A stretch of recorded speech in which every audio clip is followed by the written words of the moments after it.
Setelah ada suara wanita yang minta tolong, kami dikagetkan dengan sosok tinggi besar di depan tenda kita. Seperti ingin merobohkan tenda kita. Assalamualaikum warahmatullahi wabarakatuh. Ketemu lagi dengan saya, Ade Akung. Gimana kabar kalian? Semoga baik-baik aja. Dan semoga selalu dilimpahkan rezekinya serta dimudahkan urusannya.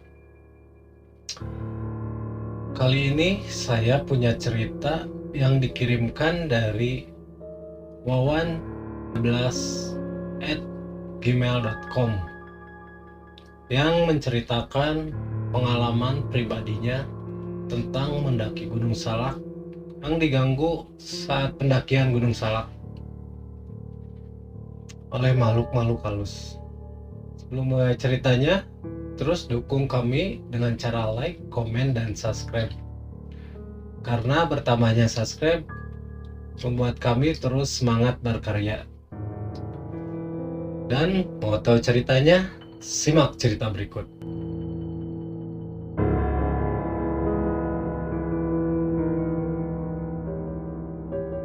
Awal mula cerita, pada bulan April 2019, saya berencana untuk mendaki Gunung Salak. Karena saya tidak ada teman, lalu saya mengajak kedua teman saya yang bernama Fikri dan Sandi. Lalu saya mengajak mereka. Untungnya mereka pun mau, dikarenakan mereka belum pernah mendaki Gunung Salak. Dan kita putuskan tepatnya tanggal 17 kita akan berangkat ke sana. Setelah itu, tepatnya pada hari Rabu tanggal 17, kita berangkat ke base camp Cimelati. Karena kita ke Gunung Salak via Cimelati. Sebelum pos Cimelati, kita ngopi-ngopi dulu di parkiran.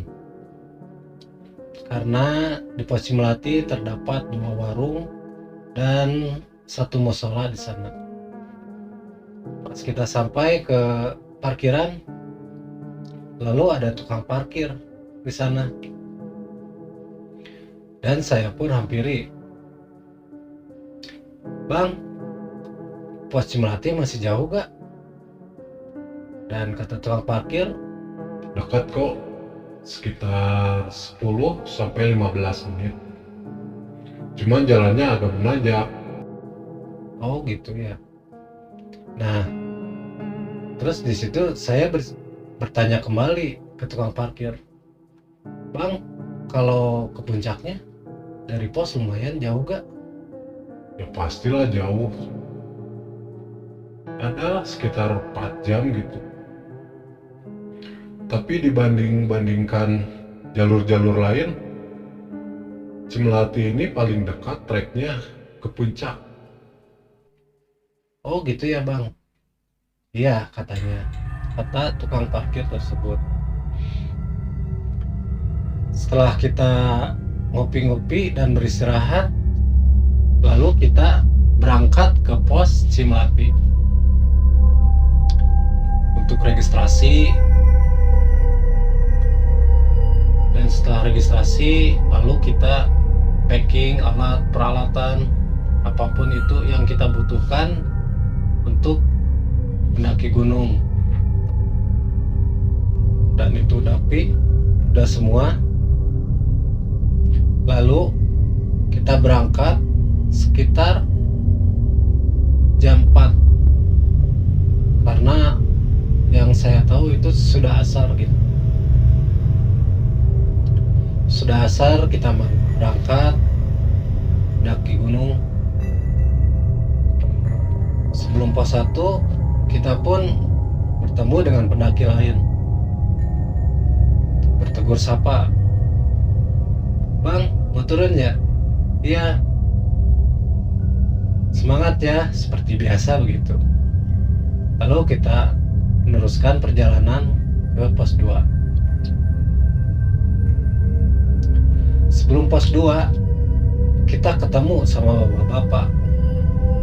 Sepertinya bukan pendaki sih, seperti warga lokal. Dan saya pun bertanya ke bapak tersebut. Sambil senyum, "Pak, mau turun ya?" Dan bapak tersebut menjawab, Iya dek, berapa orang mau naik? kata saya, "Kita cuma bertiga pak." Si bapak itu pun langsung bengong melihat kita.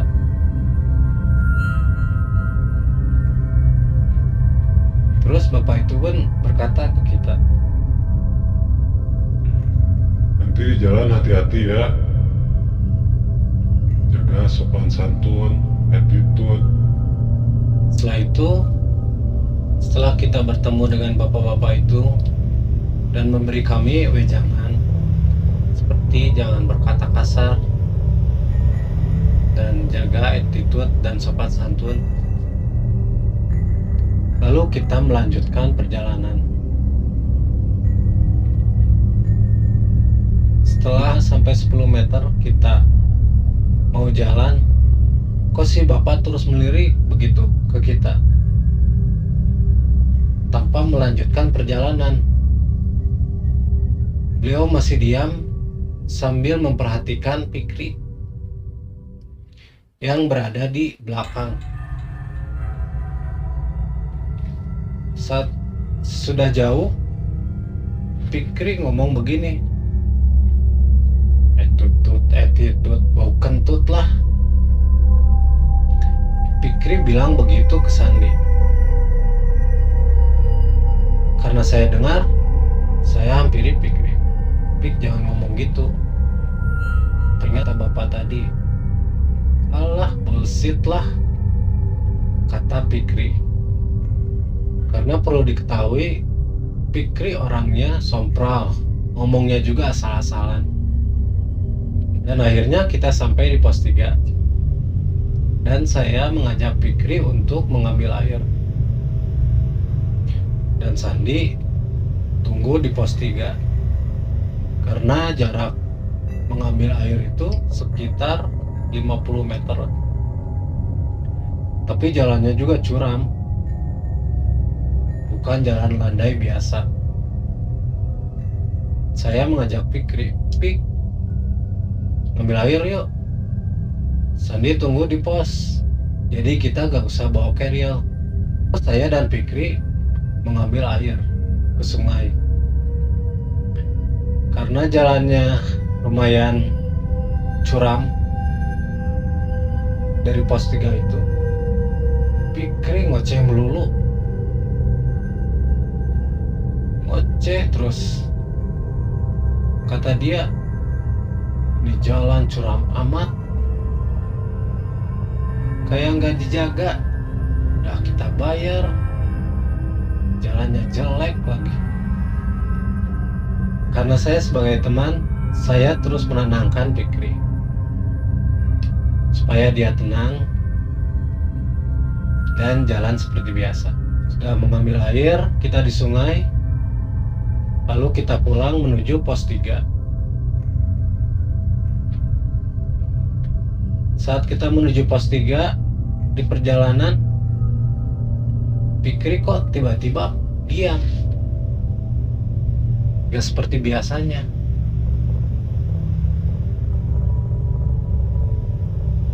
Dia terus aja jalan, diam, gak tahu kenapa. Sampai kita pos 3, kita biasa buka peralatan, bikin pipa dari plyseed. Lalu kita makan, istirahat. Setelah kita makan dan istirahat di sana, kira-kira jam 8 malam, kita menuju ke pos 4. Sebelum pos 4, paling setengah dari perjalanan pos 4, tiba-tiba Sandi diam. Karena Sandi di urutan di tengah dan Fikri di belakang, saya Wawan di depan, paling depan. Sandi diam di tengah. Saya juga memperhatikan, San, kenapa lo diam? Gak tahu nih, keril tiba-tiba berat. Tadi di pos 3 enggak, kok biasa aja. Ya udah, kita istirahat dulu, kecapean kali lo, kata saya begitu. Kita memutuskan untuk istirahat di pertengahan pos 3 dan pos 4. Setelah itu, saat kita mau jalan ke pos 4, tiba-tiba Fikri uring-uringan. Dia kayak marah, gak tahu kenapa.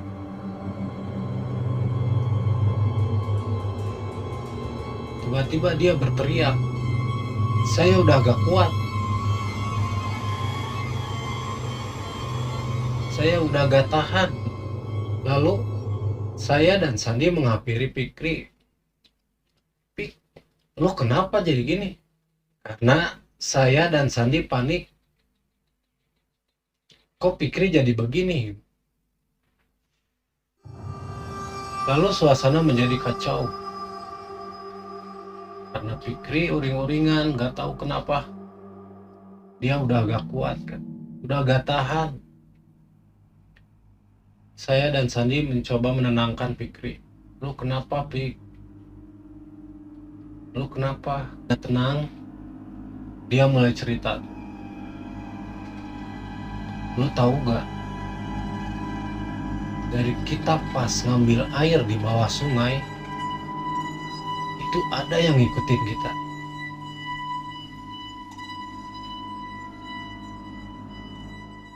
Ada cewek sama makhluk-makhluk yang ngikutin kita.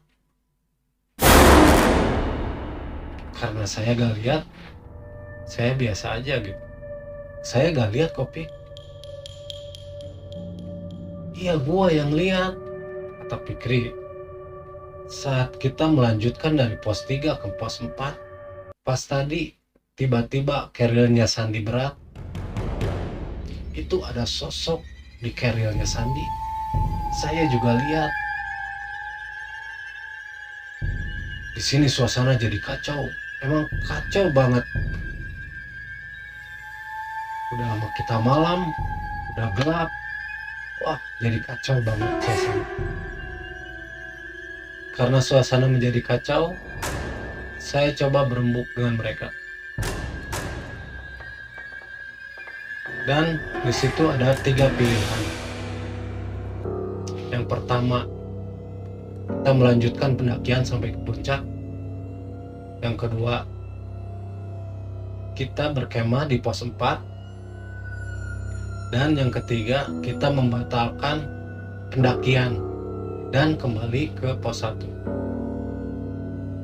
Karena yang saya tahu, pos 2, pos 3, dan pos 4 itu bisa didirikan tenda karena ada tanah yang datar. Dari 3 pilihan tersebut, Sandi dan Fikri mengambil kita harus berkemah di pos 4. Kalau begitu ya udah, kata saya. Kita melanjutkan ke pos 4. Setelah kita jalan terus menuju pos 4, saya lihat ini udah 4 jam kita jalan. Kenapa gak sampai-sampai? Karena normalnya itu gak mungkin sampai 4 jam. Dari pos 3 sampai pos 4 itu gak mungkin sampai 4 jam. Saya lihat jam lagi, udah jam 12. Dan saya coba panggil mereka. Dan lihat jam, ini udah jam 12. Kita udah 4 jam perjalanan. Karena kita terasa sudah berputar-putar di sini. Gimana kalau kita berkemah di sini? Karena ini sudah jam 12. Dan mereka pun menyetujuinya. Sudah kita mendirikan tenda karena keadaannya sudah panik, lelah, sudah campur aduk perasaan. Kita masuk ke dalam tenda dan coba menenangkan diri. Dan setelah kita masuk ke dalam tenda, selang beberapa waktu, tiba-tiba kita mendengar suara anak ayam seperti mencari induknya.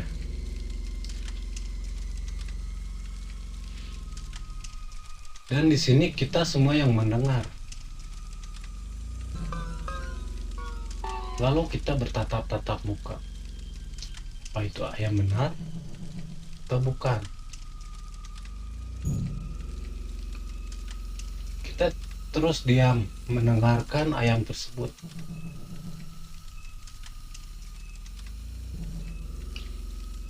Setelah ayam itu berhenti, datang kembali suara perempuan yang meminta tolong. Terdengar sekali di kuping kita, seakan-akan suara itu dekat. Tolong, tolong, tolong. Kita tambah panik. Kita harus keluar atau diam terus di dalam tenda. Suasana menjadi kacau. Ingin rasanya malam ini cepat-cepat berlalu. Karena sosok wanita yang meminta tolong ini terdengar jelas di kuping kita. Setelah itu kami pun terkaget-kaget. Setelah ada suara wanita yang meminta tolong, kami dikagetkan dengan sosok tinggi besar di depan tenda kita. Seperti ingin merobohkan tenda kita. Kami terus berempetan dan baca-baca doa meminta pertolongan pada Maha Kuasa. Dan kita pun terus merapatkan tubuh kita. Dan akhirnya waktu pun berlalu. Tidak terasa kita pun tidur dalam keadaan duduk sambil merapatkan tubuh kita. Lalu saya terbangun. Setelah kita keluar, kami pun dikagetkan dengan tenda yang kita dirikan pada malam itu. Sampingnya adalah jurang, tebing yang tinggi. Jadi, kalau malam itu kita lanjutkan perjalanan, gak tahu ceritanya. Mungkin kita bisa masuk jurang tersebut.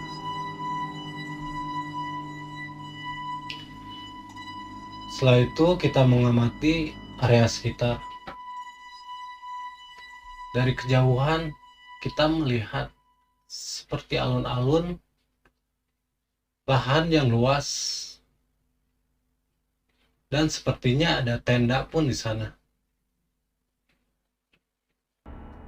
Lalu kita beres-beres dan menuju ke area tersebut.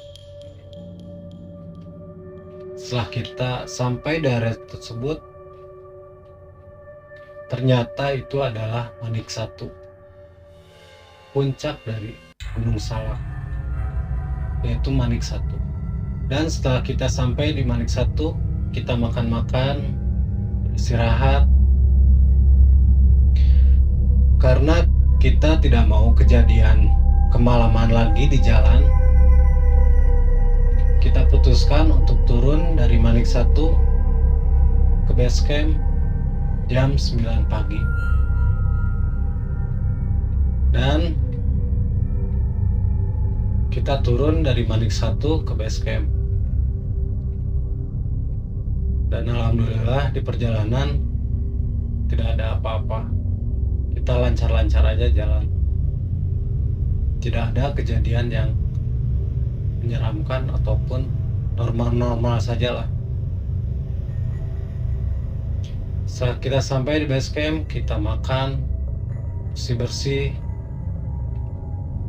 lalu ke pos registrasi kembali bahwa kita sudah sampai dengan selamat. Terus kita pulang ke rumah masing-masing. Seharinya setelah kita pulang, kita kumpul kembali, lalu bertanya dan menggali malam itu kita tidur di mana, posisinya itu di mana. Setelah kita bertanya-tanya, ternyata posisinya itu adalah dekat kejadian kecelakaan kapal Sukhoi tahun 2012. Kita pun kaget karena malam itu ada suara meminta tolong, suara menangis. Pengalaman malam itu tidak bisa kami lupakan.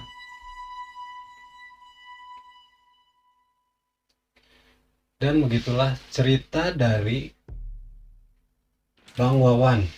Dan selesai sudah cerita kiriman dari Bang Wawan. Dari cerita tersebut banyak pelajaran yang kita dapat. Salah satunya, dimanapun kita berada, etika dan attitude itu harus dijaga. Bila kawan-kawan yang punya cerita seperti Bang Wawan ini, ataupun lagi pendakian kemana, dan saat bekerja, hal di luar nalar, bisa kirimkan email ke kita atau DM ke IG saya. Dan terima kasih buat Bang Wawan yang telah mengirimkan cerita ini. Saya Ade Akung, pamit undur diri. Wassalamualaikum warahmatullahi wabarakatuh.